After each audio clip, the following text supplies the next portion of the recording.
Now remember, the terrain is designed to disorientate and confuse the uninitiated.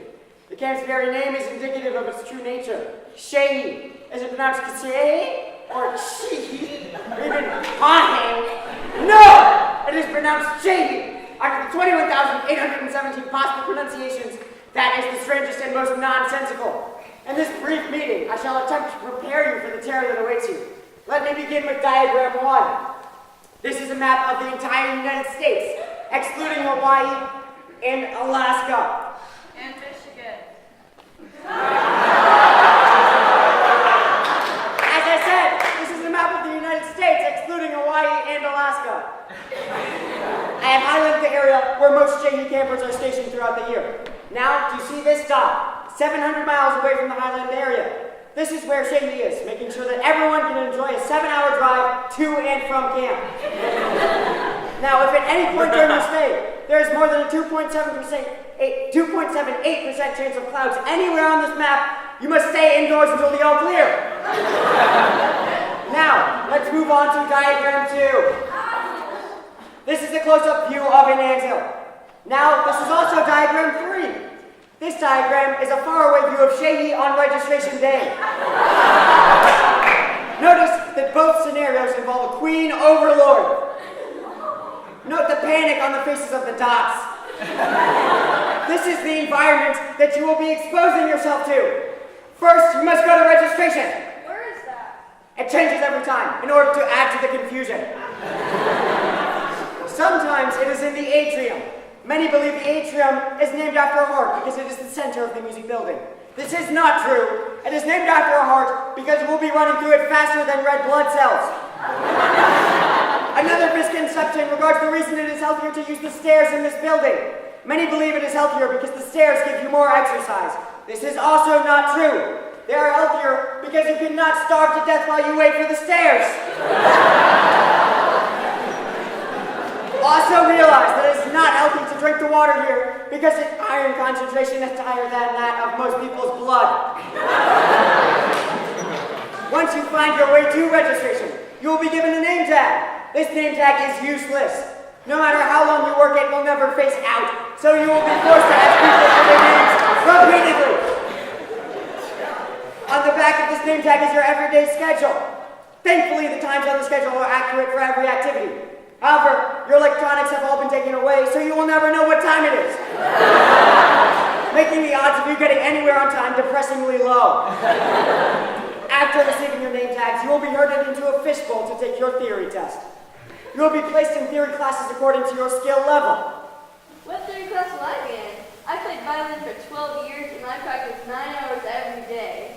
And I am concertmaster of my orchestra back home. Can you read bass clef? No. Then you will be in no names.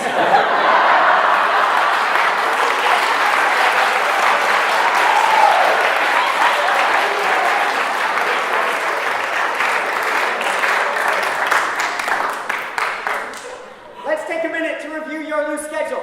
7:15 a.m. is breakfast. You will be exhausted, but eating will wake you up. Next is chapel, where you will be sitting for enough time to regain your previous state of drowsiness, which is where you'll remain for the rest of the day. From 9 to 12 are various ensembles/practice time. 12 o'clock is lunch.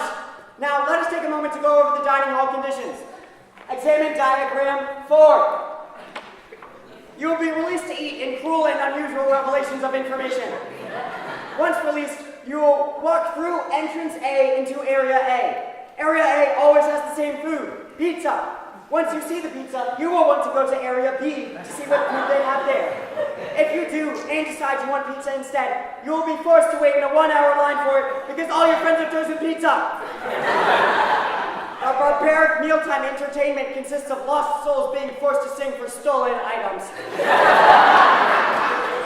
Once you have finished consumption of the plastic on your plate, you'll be released in the same embarrassing manner you have grown accustomed to. After lunch is more enforced practice time. Counselors would tell you that you only have to practice 2 hours every day. They believe no one can reach the superhuman expectation. Do not be fooled. Once you have practiced for 2 hours, they will tell you that 2 hours is just the minimum amount of practice time. And that you should continue to practice. Therefore, I suggest avoiding any and all practicing, given that once you start, you cannot stop.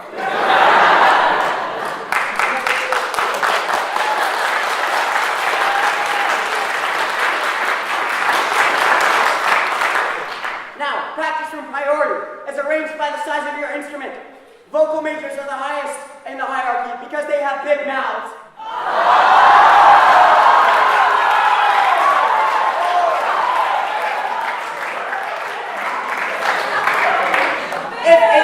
If a camper with an instrument larger than yours sees you practicing, two things will happen. First, they will interrupt your practice time. Then, they will kick you out and force you to carry your instrument up a hill and practice in an abandoned shack. Escorting. A guy tells a counselor he would like to escort a girl, and it happens. No strings, not even a viola string. So, if Mr. Smee requests Rapunzel, it happens. But don't worry, it's only 2 minutes. And then the picture's online until the end of time. Lastly, I would like to talk to you about the staff. They are dangerous. My employees spent days in the field and were finally able to capture a living specimen so that you can know what you are dealing with. Boys, bring him in.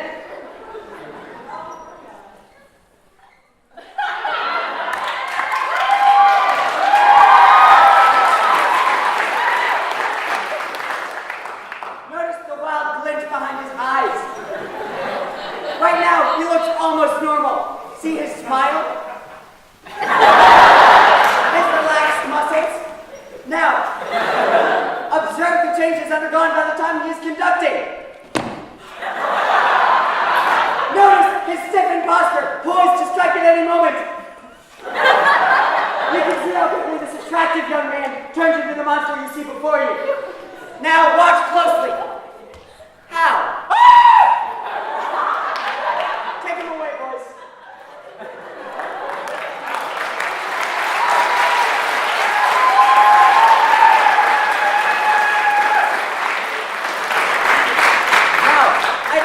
That image fresh in your minds as we continue.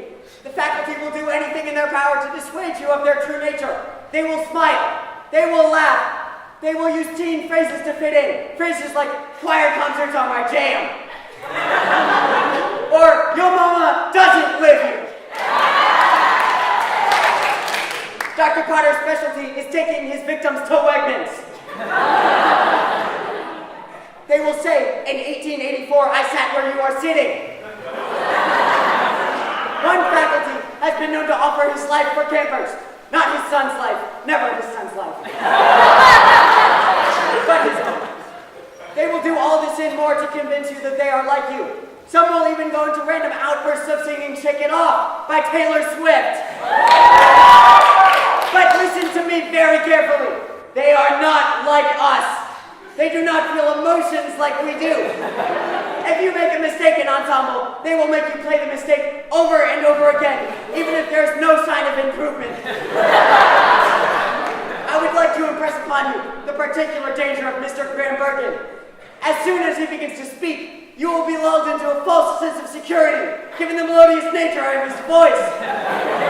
By the time you realize that you are listening to the sounds he's making instead of his words, it will be too late. You will have missed your important information. And lastly, if you see Mr. Rowley walking towards you and smiling, it means you have lost. Avoid contact and walk away. May the Lord bless you